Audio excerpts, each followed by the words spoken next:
Halliburton double team, shot clock at 4. Nembhard's got to put it up. Step back, his three-pointer. Bang! Nembhard knocked the three down. Timeout Knicks. C'est probablement à ce moment que vous avez découvert Andrew Nembhard, le joueur canadien des Indiana Pacers qui a fait beaucoup de bruit pendant les playoffs. Et ce qu'on va essayer de regarder tous ensemble aujourd'hui, c'est en réalité quel joueur il a été durant la saison régulière. Et c'est un joueur qui est passé un peu sous les radars, donc ça va être l'occasion de découvrir un peu qu'est-ce qui fait ses forces, ses faiblesses et comment il va pouvoir aider les Pacers à être toujours plus compétitifs la saison prochaine aux côtés d'Haliburton. Alors déjà au niveau des tirs, on peut voir qu'il est très efficace au cercle cette saison, mais en plus de ça, il a été plutôt on fire pour le coup sur les tirs à mi-distance et aussi très bon dans les corners. Donc c'est plutôt une bonne chose, on voit qu'il est bon dans plein de zones du terrain, ce qui va beaucoup l'aider à être très valuable et très polyvalent, mais il faut aussi savoir qu'il va très peu sur la ligne de lancer franc. Il doit avoir un shooting percentage autour des 5%, donc c'est un joueur qui a beaucoup de mal à aller sur la ligne. C'est pour ça que son efficacité au global est pas forcément très bonne, malgré avoir un très bon effective field goal et une efficacité au cercle qui est très bonne. Il n'est pas beaucoup plus efficace que la moyenne, parce que justement, il manque un petit peu de capacité à aller sur la ligne de lancer franc. Pourtant, il drive pas mal, il drive plus de 8 fois par match en saison régulière et plus de 10 fois par match pendant les playoffs avec d'assez bons scores. On va regarder d'abord ce dribble un petit peu particulier qui fait un petit peu sa force et sa spécialité. C'est un dribble sur lequel il va avoir la main gauche pour partir à gauche et prendre un peu de vitesse du coup son défenseur, et il le fait dans pas mal de situations lors des playoffs. On peut voir qu'en fait ça va lui ouvrir beaucoup d'espace et ça lui permet aussi d'attaquer des espaces où les défenses ne l'anticipent pas trop, parce que c'est un mouvement qui est un peu, pas surnaturel, mais un peu moins habituel que d'autres.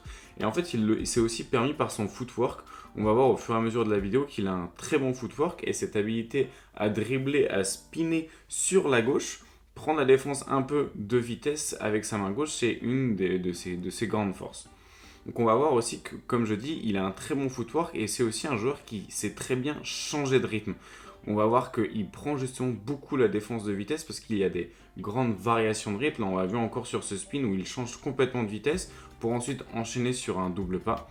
Et il est assez bon dans la manipulation de défense au moment d'attaquer le drop aussi. Donc là, on voit en illustration en pick and roll, et quelque chose qu'il fait très souvent en illustration, en pick and roll un petit peu pour prendre la défense de vitesse, c'est pousser loin le ballon. Ici, il pousse loin le ballon et ça lui permet vraiment de prendre de vitesse le drop et d'attaquer cet espace un petit peu intermédiaire qu'il y a entre le défenseur du drop et lui. Là, vous voyez, il accélère et du coup, ça lui permet de se libérer un espace juste ici, prendre Hartenstein de vitesse et le pull-up sur la tronche.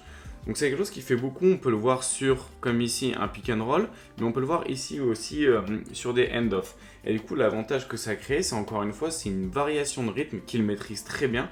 Il sait très bien bouger avec et sans ballon, et maîtriser un petit peu le rythme de l'attaque et de la défense et de ses appuis pour aller un petit peu là où il veut.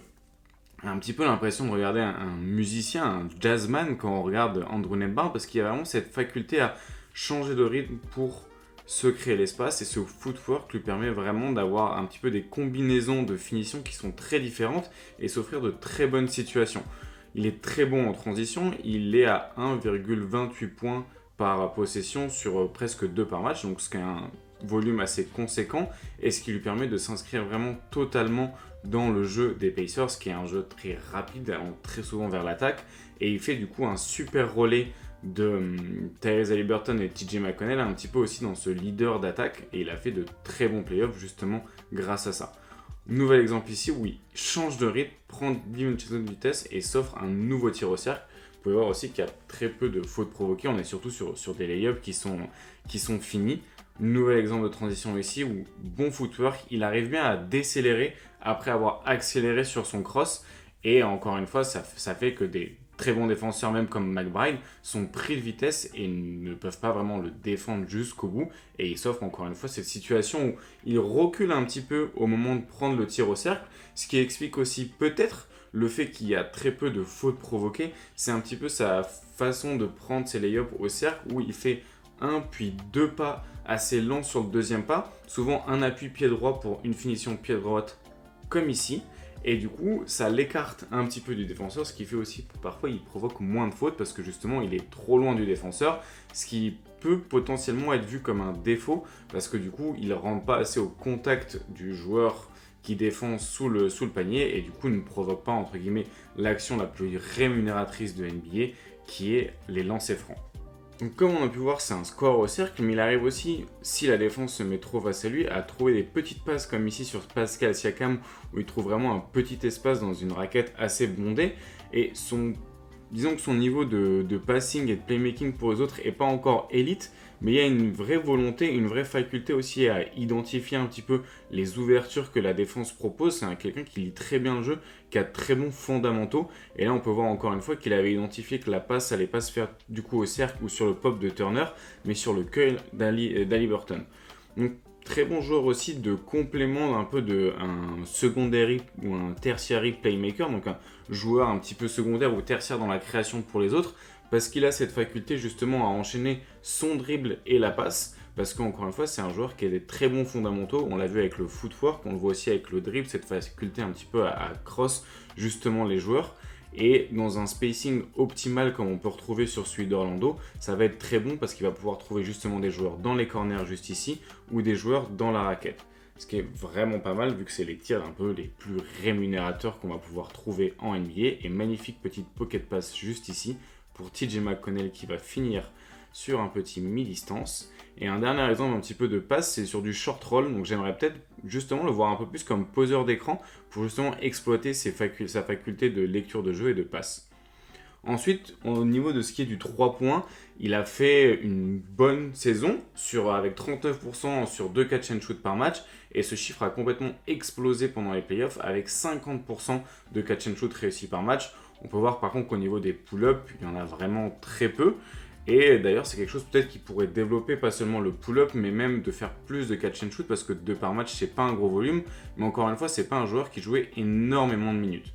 On l'a beaucoup plus vu en playoff et il a permis justement aux Pacers un petit peu de surperformer. Et le fait qu'il soit à 50% sur les catch and shoot a beaucoup aidé. Mais ce qui nous a un peu fait découvrir le joueur, c'est aussi sa capacité de pull-up, surtout à mi-distance, mais un petit peu aussi à 3 points comme face au buzzer, enfin au clutch tir qu'on a vu justement contre les Knicks. Et là on voit qu'il se repositionne souvent dans les corners. Une grosse partie de ses tirs à 3 points viennent justement des corners et c'est là où il est le plus efficace. Donc ça va vraiment être un shooter qu'il va jamais falloir laisser libre dans les corners, mais qui est un petit peu moins menaçant quand il s'agit de punir la défense depuis justement les tirs à 3 points comme ici, un petit peu à 45, above the break. Merci beaucoup d'avoir suivi du coup cette vidéo sur Andrew Nembhard, j'espère que ça vous aura plu. Je vous invite vraiment à aller découvrir le joueur et à aller vous refaire peut-être d'autres vidéos qui le concernent qui peuvent être très intéressantes. C'est un joueur que j'aime beaucoup, qui n'a que 25 ans et qui va être très intéressant à suivre justement un peu dans l'année 2 du projet Siakam-Haliburton aux Pacers. Donc voilà, je vous souhaite une bien belle journée et à très bientôt.